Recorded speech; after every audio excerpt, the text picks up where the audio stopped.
of students in the classroom, I sometimes have this mental image of a bunch of Mr. Men and Little Miss characters all fitted into one dynamic room. Each student, like these characters, has their own strengths and weaknesses, with different cultural backgrounds, learning styles, and valuable personal experiences that teachers must be sensitive to. Although I didn't get the opportunity to teach English during my practicum, I asked if I could tag along with an English teacher who was kind enough to let me observe how she taught her Year 11 unit on To Kill a Mockingbird. What struck me after several observations was how well the teacher encouraged student voice in her classroom through inquiry-based teaching. The teacher deliberately set up the desk and seating positions in a U shape, which I think subconsciously created an atmosphere where each student's voice was heard and equally valued.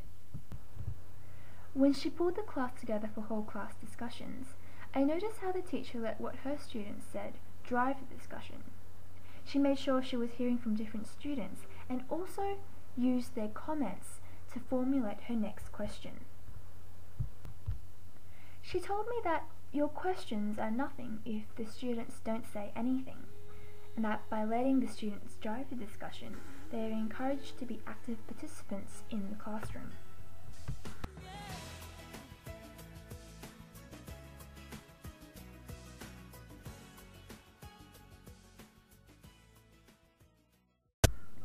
While the teacher conducted her lessons, I noticed that she would sometimes refer to her notes on the table.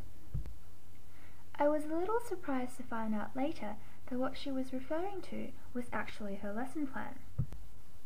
She told me after class that she'd been teaching English for over 10 years, and while some things have come easy with time and practice, she said that she would always take the time to write out the structure of the lesson and also the required resources on her plan, so that transitioning to different activities would work more smoothly in the classroom.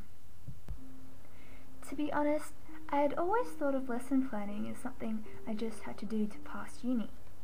But to see that even teachers with years of experience under their belt were still writing lesson plans was a humbling and necessary reminder of the importance of planning ahead.